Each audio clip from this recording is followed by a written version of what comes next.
Oh, you brought us the weed. That's yours. So much. Welcome, King. Yes, indeed. Loved it. All right, ladies and gentlemen, welcome back to the post-fight press conference. Something about Bronze Bomber, Barclays Center. Bombs were flying. It only took one, and lo and behold, a first-round destruction over Robert Helenius. Boxing welcomes him back with open arms. Ladies and gentlemen, please welcome the return of the Bronze Bomber, Deontay Wilder. Champ, want to get your thoughts? I mean, talk about a show. The one thing I said in the lead up to this, excitement, entertainment, and my goodness, as you talked about many times, all it takes is one. How are you feeling after your incredible performance here tonight? I feel amazing, Ray. You know, many people worry about my weight and what I would come in at and different things like that, but we just went back to the basis of things. I wanted to come in at a happy weight, and my happy weight is what it is. You know, I'm lower. God have blessed me with power. He didn't bless me with size. He blessed me with power. That's why I can hang with these guys that outweigh me 20, 30, 40, even 50 pounds. You know, and once you go above God's regiments for you, then you know sometimes things happen. And you have to go back into what got you there. And I went back to what got me there. You know, my defense is my athleticism. My quickness is my athleticism. And it was an amazing night tonight. And, man, it's just something about this place. It's special here in Brooklyn. It's special here at the Barclays Center, especially for me, you know, where some of my most dramatic, like I said, most devastating knockouts have came from my most exciting times has been right here at the Barclays Center, and we did it again. What can I say? D, I think before I turn it over to media, I think since seeing you from the kickoff press conference, visiting you in camp about a month ago in Las Vegas, I think it's fair to say that you, Malik Scott, your entire team, Don House, your strength and conditioning coaches, you were in the zone all training camp. Did you feel that way tonight? I did. I felt great. We put it in the work, Ray. You know, what was the numbers of the rounds? Tonight you did one, so that'd be 733. Okay. Because he did one tonight, 733 for the Bronze Bomber. Count this one as a round. We're gonna count this. We're gonna count this as well. So, you know, we put in the work, you know, and it paid off in the end. And we had fun. We had to go back into the basics, and I wanted to add things in there that brought excitement back to me, that allowed me to train and have fun doing it. Because you can do it for so long, and then it just becomes something that you do, something that is required to prepare for a fight. It's not exciting anymore. It's just something we just doing to get through the day, to get through the process of it. But I can honestly say we have fun every round, every second, every minute that we participated in. It was amazing, and being able to change locations as well, and man, it just everything turned out great. You know what I mean? And I'm forever grateful for the love and prayers and the support that I have. You know, and. Take your time, baby. You know, the heavyweight division, man, the excitement is back. Welcome back, my man. It's not the heavyweight division is nothing without Deontay Wilder, and that ain't trying to be cocky or trying to be, you know, boastful. That's just straight facts. Who do it like I? No one. You know, and I got people that I love, and I got people that love me. You know, around me. So, you know, long live the king, and. I can't wait for the next one. Oh, we are certainly waiting on the edge of our seats. We're going to turn over to the media for questions. Sam Jackson, raise your hand. He will give you the microphone. Tell us your name and your media affiliation. Deontay, Ismail Abdussalam, Beats Boxing Mayhem. I wanted to ask you, I know you're a big Muhammad Ali fan. A lot of people who saw that knockout might remember the second Sonny Liston fight, so I'm wondering if Malik had you watching any Ali fights. And we saw some of that actually in your training on Wednesday. It seemed like you revealed a little bit of the strategy. We just didn't know what we were looking at. So just talk a little bit about that. Yeah, I didn't watch anything of Muhammad Ali. He is my idol in boxing. I love him for not only what he did inside of the ring, but what he did on the outside of the ring and the times that he did it in. But Malik is a master at this business, and the way we do film study and how we can break it down, and the motivation that he gives you before you prepare for war, And before I got here to the arena, he talked the whole way there. And being here in New York, especially in Brooklyn, it's so many people, to go around the block, that's like 20, 30 minutes. And he talked the whole time there, and but I love it though, because that allows me to know how passionate he is about his job, how passionate he is about the business, and how well he want to see me do while I'm still here. Like I said, I only have 3 years, and I think starting of my 3 years is a great start, and I'm looking for more. I'm ready for the best of the best, and I'm just picking up where I left off at.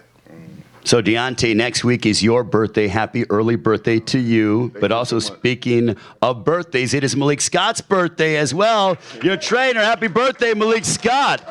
Talk about a birthday gift that you were able to see. So, Deontay, you gave him a nice birthday gift tonight. His mother's birthday is coming up, and my mother's birthday is coming up. Well, happy birthday to your mothers. The same day as his mother's, and his birthday the same day as my mother's. Wow. It's crazy. Talk about the synergy and the energy, guys. Man. Absolutely. Speak I on love it. him to death. He's the most dynamic fighter in the history of the sport. And I'm someone saying that it's not coming from gossip. I'm going off of what I've seen times before I was born. There's not a fighter that could do everything in the world that Deontay Wilder can do. And what you guys seen tonight was him buy into a serious game plan. You know how hard it is to make a killer like this say, no, we're going to bring guys to you. All he's been doing is hunting guys. So what we did was, no, I'm gonna show you how he used to knock guys out before. He didn't do nothing new in that ring that he didn't do before. I'm not just Deontay's head trainer. I'm his great reminder. So if I'm telling him to do something, I'm saying, you used to do that a lot. He used to use his back foot a lot just for defense. Him putting his high hand up like this is a buffer. Guys have to get through this to get through this to get here. By the time they get to here, their life is on the line. Literally. And you seen what happened today. I'm so proud of him. And Come on, bro. Love you, baby. Come on up here, Joe.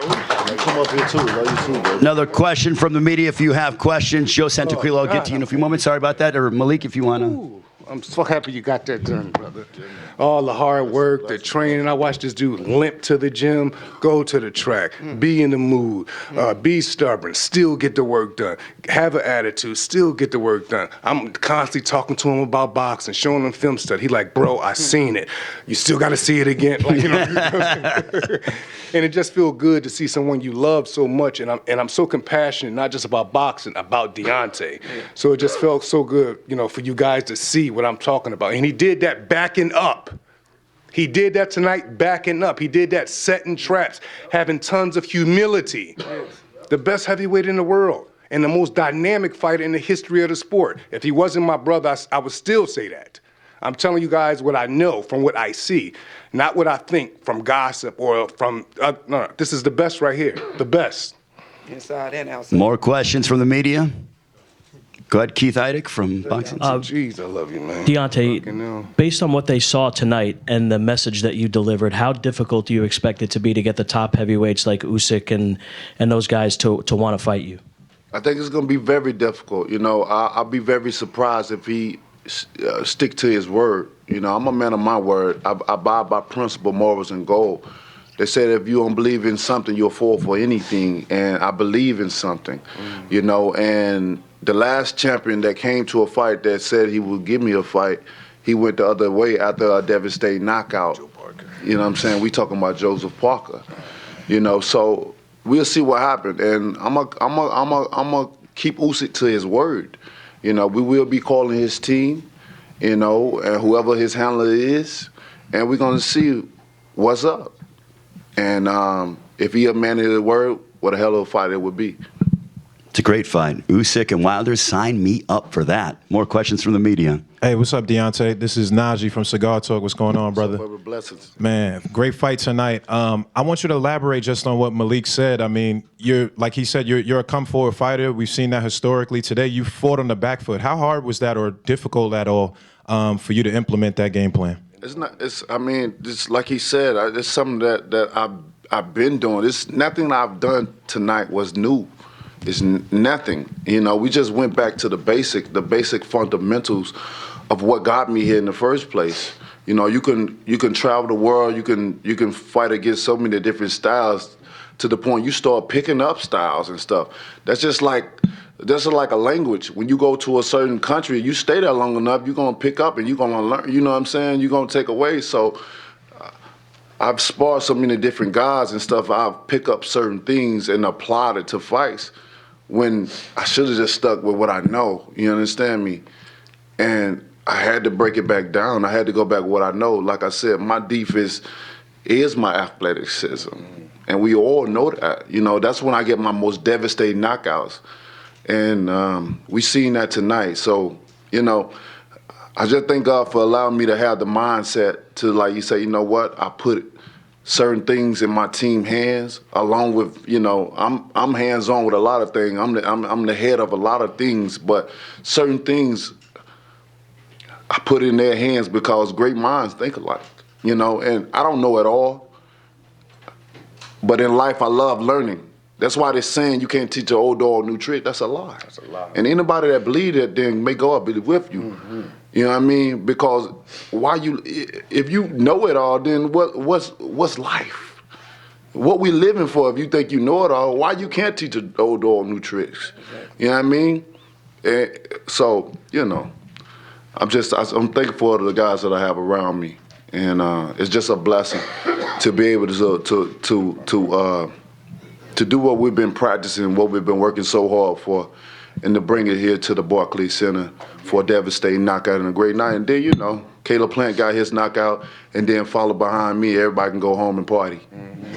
Before we get to the next question, Joe Santaquilo, you have something to go ahead and give Deontay Wilder. We have a present, a belt, another present for Deontay Wilder. Let's go ahead and, Joe, if you want to go ahead and present the title real quick and get on the mic. What is this, Joe? That's the BWAA Fight of the Year belt. Oh, man, blessings. So I'm really, though, I'm the guy that picks up the trash here. I just wanted to Well, there's a bathroom in there. I'm the president of the Boxing Writers Association, and every year we award this belt to the Fight of the Year. You notice whose name's up top, right? Yes, indeed. Right, and as we spoke a couple days ago, right? Yeah, man. There were no losers last October. You know, when you and I spoke about that. Yes, sir. So you showed great courage in that fight. You showed great determination, and obviously we see the polished product today. And I knew your trainer when he was thin. So here we go. My man. Let's give it up to Deontay Wilder, the Fight of the Year last year. Thank you, guys. Thank you so much. More questions from the media. Deontay right over here. The back. Yes, sir. Kosi, King, Marcus Hayes, Fight Hub TV. Deontay, at the moment when you land that big eraser right hand and you see your opponent going down, exactly where does your mind go and what are you thinking about in those moments? When I hit him, as you can see, I was going for another one, you know, and it was so fast. It was fast for me. You know, I didn't know how devastating it was until I seen him fall on the canvas. You know, I didn't know I did what I did. You know, because we've been training for certain things to become muscle memory. So when I see certain events happen in the ring, my body just respond. And sometimes when you in the ring, you don't know what's going. You don't see what the other people see on the outside, you know. And my body just reacted. We wanted Robert to reach, and once he reached, I teached. And when I teached, a valuable lesson was taught tonight. So the heavyweight division is on check. He was down for quite a bit of time. At what point does your jubilation turn into concern for your opponent? Man, my only concern is well, I always have concern for all fighters. You know, I'm a big advocate for fighters because, like I always say, we get done wrong. This is not a sport. A sport is something you play. You don't play this. And we risk our lives for you guys' entertainment. And I speak that forever, you know,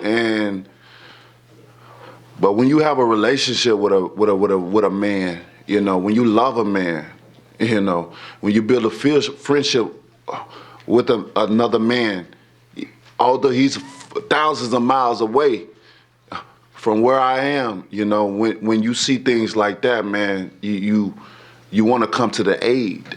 You know, I wanted to come to the aid, but they wouldn't let me, and I understood because he needed space. But you know, my heart goes out to him, and I hope he's doing okay. He could be able to go back to his family because this is a tough business that we're in. That's why I tell people you gotta respect all fighters. You know, people always go about worrying about records and all this, he lost or he's a bum and all that. Well, you get your bum ass in there then. And let's see who's the bum, really. Because you don't play this. You can't play this. So we demand respect at all times. Every fighter that step in the ring, I don't care what the record is. I don't care who they are or where they come from. It demands respect because if not, then you see things like that happen.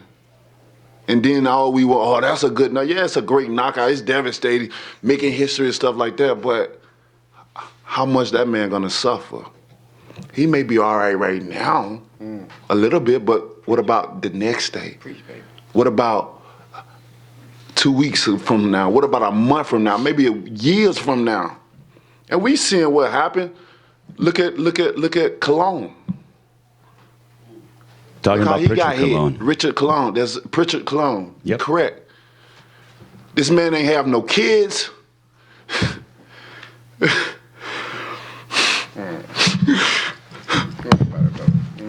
they don't understand, man. Y'all don't fucking understand what we go through, man. And I don't even know him like that. But I always be an advocate for us because take your time. Take your time, man. This man would never know what it feel like to be somebody's father. And that's some of the precious thing in the world, to be somebody's father. But he'll never be nobody's father, man. This man will never have a natural childhood ability of living again because he got in the ring to support his family. But now, his family got to take care of him for the rest of his life. He probably would have been the breadwinner of his family. And now they seeking for help and shit like that. I can say so much about it. That's why you can't play this. This is serious. We don't know, is Robert gonna be the same after this? I just did a job. I'm great at what I do. I don't mean to take people away from that lifestyle of living. I'm just trying to support my family as well. This is what we signed up to do. And unfortunately, there's a winner and there's a loser, and sometimes it's a draw. But who take up on that responsibility when they can't work no more? Robert could be the breadwinner of his family. But what if he can't do it no more? Then what? Who pays the bills? Who pays the mortgage? He got kids. Who will look out for his kids? Because we all know when you lose and when it ain't going right, those same people that when you win, that kiss you and say they love you, they ain't there for you no more. Where they at? You understand me? More questions back there? Well, that was the best answer I've heard of any fighter at any press conference. But I want to say this is Egypt X, Fight for Mental Health. We've been fighting for mental health for every fighter, for every family member, for all the vets, for all the youth. So I want to say shout out to his trainer who's been there. Shout out to Telly and yourself for the charity work that you guys are doing. But I do have a question. What was a message to yourself on the way back to this road? And what's your message your final message for all those who have been suffering, fighters, families, veterans, and everybody else that suffered from mental health issues. What do you have to say, Deontay? I mean, I know what I'm capable of doing, you know. We always go back to when my grandmother, you know, when I was young, she told I was anointed by God. You know, she said, God kind of trying to use you. And this after me beating up another kid in school to get suspended. Not because I looked for trouble, but trouble always found me. You know, and I had to defend myself. Although my father was a pastor, he taught, don't let nobody do you wrong. Watch out for your sisters and your brothers. You protect yourself out here. It's a cold world out here. So I always had to protect myself, you know, and I'm good at what I do. I'm great at what I do. Like I always say, we all have greatness in us, for it's only determined by service. All you got to do is get up and apply that service. And some people don't even want to take the time to do that. They rather sit around and talk about the next person or the next person, but you're wasting fucking time in this world. Because the inevitable falling in us. You don't know when you gonna go. And you just sit around and talk about the next person, and worry about what they got or what they doing, and you ain't even in a position to even talk. So how can you talk? You wasting time. So do something for yourself. A lot of us fighters go through a lot of things. But you know how it is. You don't supposed to cry because that's your weakness, right? But if you really understand, it's only a cleansing. You cleansing your body. Don't show no love, right? Because love will what? Get you killed, right? But love is the most powerful thing that we have in this world. So with fighters, they don't really want to show certain things. They don't really want to come out with certain things. It's a lot of fighters going through a lot of things. A lot. But they, you know, nobody's coming out because they got to keep that image up. You know what I'm saying? They got to keep that toughness up because they worry about what everybody say about them. But when you start doing this shit right here, you don't worry about it. You ain't worry about what coming out of this one or what coming in this one. When you stop worrying, it's just gonna go through this one and not this one. You understand? And that's what for me. So many people take my words and switch it up and do this or laugh at this and laugh at that. I'm unbothered.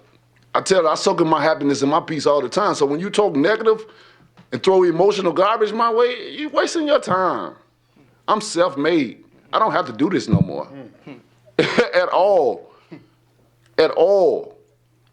So that's why I say respect these fighters out here. All of them, because they going through a lot. We all got mental illness. We all going through something. What was it? PTSD. Imagine the fighters, what we got, because when you get in this business, you you're trying to get out of poverty. You're trying to support your family. And this is a tough business to be in. Over and over again, the head is not meant to be hidden. Any doctors in here will tell you that. The head is not meant to be hidden. The brain is not meant to be shooken. But we get in there each and every night to support our families. Risk our lives to support our families. So I pray for all the fighters. I'm a big advocate. Because of the position that I'm in, I speak up. I use that platform to speak out. They can't control me. I'm self-made. You understand me? So I speak for all of them. You know, respect these fighters, man. Most times you see these fighters, ask them how they doing. You all right? Give them a hug or something. Tell them how much you love them. Because sometimes that makes a difference. Big deal. You know what I mean? Because you don't know what they going through. How they day being. How they recover, because we're never 100% when we get in the ring. Ever. And when we go through things like what Robert went through tonight, it may never be the same. Well, Deontay, congratulations. Welcome back. And I'll say this, and everyone will say it. Boxing is better when the Bronze Bomber's back. Happy birthday, Malik. Happy birthday, Deontay. Happy birthday to your mothers. Congratulations. And we look forward to seeing you back sooner rather than later, because I'll tell you, from me to you, We missed you. Welcome back, my man. Man, brother. The Bronze Bomber, Deontay Wilder. Give it up for Deontay and his entire team. Telly, his lovely partner as well, doing a wonderful job as always. I love the red that you guys had color coordinated. Thank you for watching. Thank you for being a part of bless Fox him, Sports bless him, BBC bless him. Fables.